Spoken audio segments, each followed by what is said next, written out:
Okay, in the Right Waxing Workshop tonight we have a set of Atomic Blackeye 157 TIs. These are made by Atomic. These are a gentleman's set of skis that are going to be off to Canada shortly. We're going to give these a full service, a full base wax. We're going to give these a sidewall edge sharpen and get on to a little bit of Ptex. So let's get into it.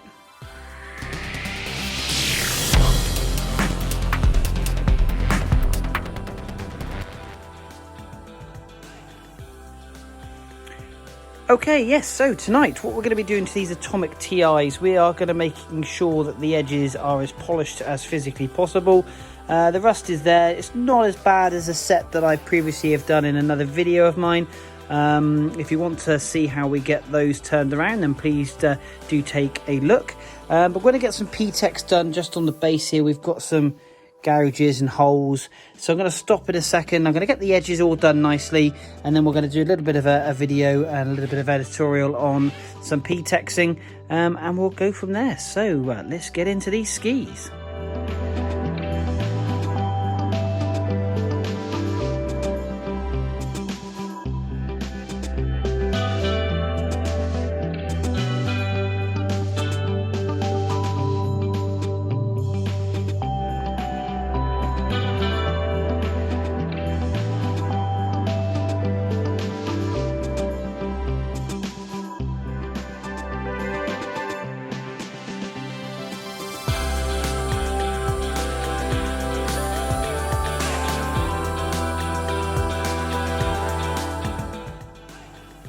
Okay, we're on to the second ski now. So we're going to be getting the base nicely polished, the sidewalls nicely polished. The sidewalls and the base aren't too bad on here. So we'll be giving these just a very light file, and then we'll finish off with the diamond stone, red stone, just to give it that final polish. I did do a video on a pair of head 72s. Now they were extremely rusty, and what I actually did with those is I did the full base file, and then I worked my way down through the coarse diamond stone to the medium, and then the fine, which is just here. And that really gives it a polish. And if you notice, I actually put some green stuffs down and rubbed that into the actual metal of the sidewall. And I like to think that, like anything, if you do repairs and bits and bobs, when you wet sand a panel, you get that very, very fine, smooth finish. Same principle, diamond stone with a little bit of green stuff. It just gives you that extra shine, that extra finish. And I think, in my opinion, you can get that extra sharp edge with it. So that's what I tend to do. So that's what I've done on the head 72s. Please check out my other video on YouTube. But on these Atomics, they're not too bad. So we're just going to be doing a very light side bevel and base file. And then we're going to finish off with the fine diamond stone just to give it that polish. Once we've done that, I'll stop the video, and we'll do a quick video on Ptexing and obviously how and what and why we do it. So yeah, let's get back to it.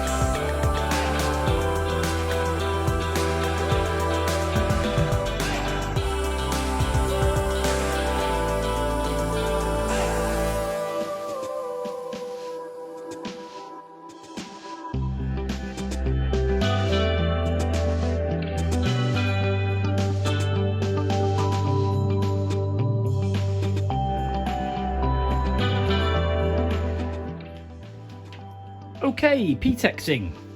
This is Ptex. It is not a base material that you drip in, unfortunately. It is a plastic sort. It is what we call Ptex. So you'll heat this up with a lighter. It is extremely hot. It's like molten lava. If you drop it on your skin, you will hop around for quite a while, and you cannot get it off. So it really does take hold. So just be very careful if you are using this at home. Basically, Ptex just fills up any gouge marks here. This is a nice big rock gouge mark, or any holes you've got in the base material of your ski or snowboard. The only thing I will say is Ptex is not porous to wax. So you just want to be, I suppose, mindful about how much you put down, because wax will not adhere to it. What it's doing is making the base itself as flat as possible. So you're filling up any holes, causing any, I suppose, issues to your riding, I suppose. Now, the easiest way to do this is you get a lighter, and you basically, we're just going to light this Ptex, and we're going to get it as hot as possible. So just by rotating the Ptex, we're just warming up the base here. So you can see the orange flame. Now the orange flame is causing soot, and what you don't want when dripping Ptex in your base is an orange flame. And the orange flame is not good because you don't want soot dripping in, you want pure Ptex dripping in. Now you can see the bottom there of the Ptex. If I lift it up higher, that's orange. You don't want orange because that's creating soot, so you want to lift it, lower it as close to an object as possible, and you can see it dripping. So what we're now going to do is we're going to take this over to the board, or over to the ski rather, and we're going to just simply drip this in. I'm just off camera and I'm going to be coming onto camera in a second. Now the blue flame itself is actually warming the base up, opening the pores, making sure that Ptex takes hold. So you want to drip this in. I drip it just to the side of any hole or any line that I'm filling up.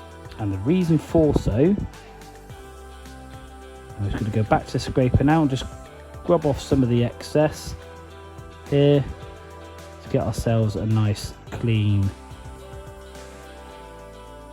we go.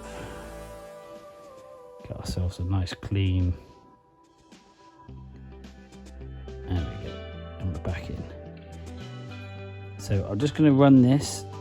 You don't want it to run, you want it to drip. And again, I go just to the right of the actual whole line itself. And the reason for doing so is when you drop it, the actual drop itself creates an indentation. And so this actually floods into the line. And you might find you need to do this several times with Ptex to make sure that you feel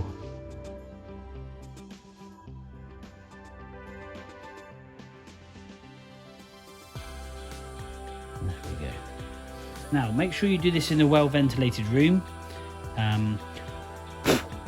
because as you can see, it's not the healthiest thing for your lungs. So what I'm going to quickly do now is just quickly turn my fan on. I'm just going to get this blown out of the way.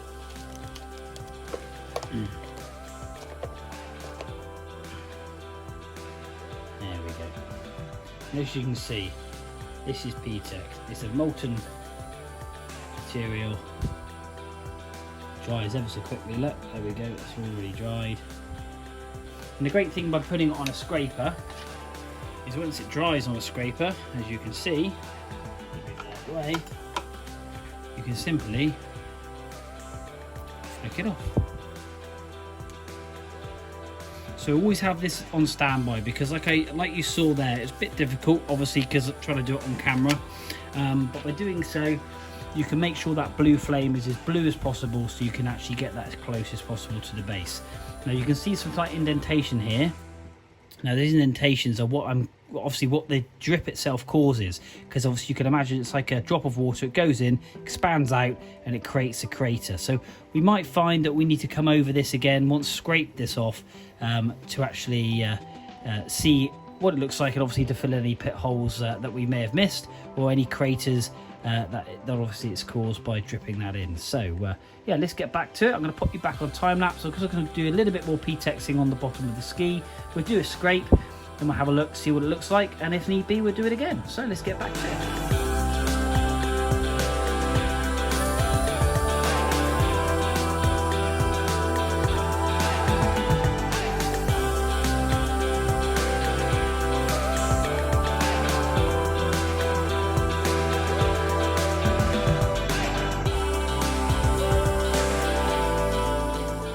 Okay, with the Ptex now all in, you can see that is nice and flush now. Now we've wire brushed the base of the ski with the copper brush there, and that's now cleaning all the structure of the actual ski out. We did a couple of other Ptex. There was one there that was a quite little deep hole.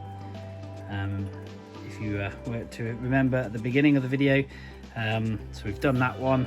Got one there that we've just touched in, but this is all the base material that we're pulling out of the ski That's all dead material, all dirt and grime. So we're going to go up a couple of passes with the copper brush just to clean the base as much as possible. We'll give it then a final wipe, and then we'll open up those pores with a hairdryer and we'll get that ski wax set in there. And after we've done that, we'll stick it in the hot room for 24 hours and then we'll strip the wax off and have a look and see how it's looking. So let's get back to it.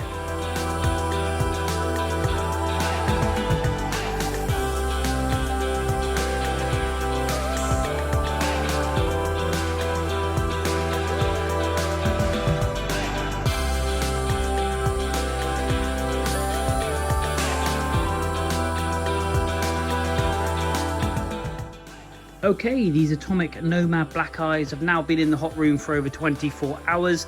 They've been in the workshop here just to cool for the last hour or so to get that wax nice and hard and to close those pores of the ski. So what we're going to do now is basically sharpen up the scraper, make sure that is really sharp. We're going to remove this wax.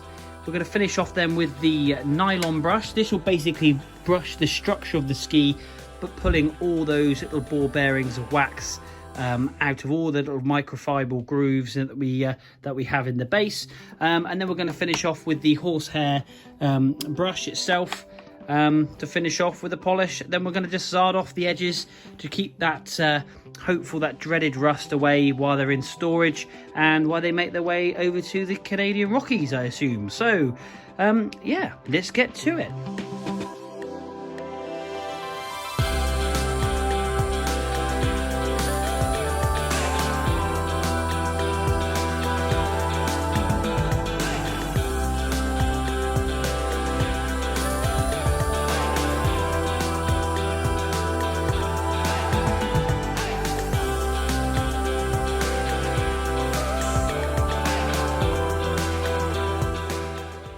Okay, one of these Atomic skis all done. Now, this is the ski that we did the Ptex repair in. And I don't know if you can see the very faint line just at the top of my finger there. That is lovely and smooth now. That just looks like a track line. So that was quite a nasty gouge. The Ptex has gone in lovely, and we've got rid of all the surface Ptex, should we say, on top.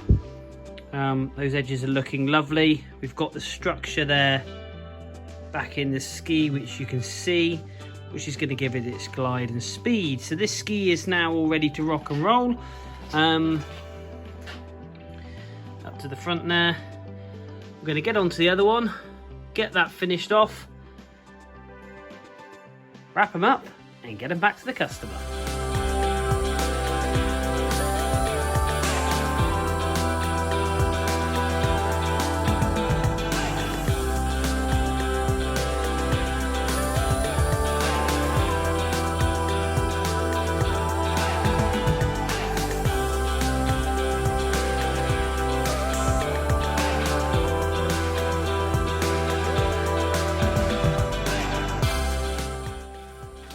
Okay, so what we're going to now do just quickly, I've just started, but we're going to just quickly wrap these skis. We've done the base and the tip on one ski, just finishing off now on this one. And the reason for doing this, it helps seal the actual ski in, and also when you put the skis together, it stops them from chatting together, creating marks, which is one of my pet hates. So I'm just going to balance these two skis up, stick them together like so, and then what we will do is just basically run a bead around the back, just really quickly, once, twice. And the great thing for this is for storage, they don't move about. And this just means when they're in the bag and they're in the aeroplane and they're getting flung around, two skis are whacking together, causing any adverse damage or damaging those bases. So the first day you get out on the slopes, they're absolutely tip-top condition. So these are all finished. We'll get these back to the client. I'd like to say thank you very much indeed for watching Ride Right Waxing. I've got a few more videos to come. As you can see just behind me here, I've got quite a few more sets of skis to do. So if you'd like to subscribe, hit that subscribe button. If you'd like to hit that like button. And if you can share my video with others, that's people that are interested in skiing, I would really appreciate it. I'm based in Devon. My name is Tony Pearson. And if I can be of any help, why not just look me up at www.riderightwaxing.co.uk. I'm on Instagram, Facebook, I'm all over the place. Shocking nowadays, isn't it? So, but thanks for watching, and we'll catch you next time.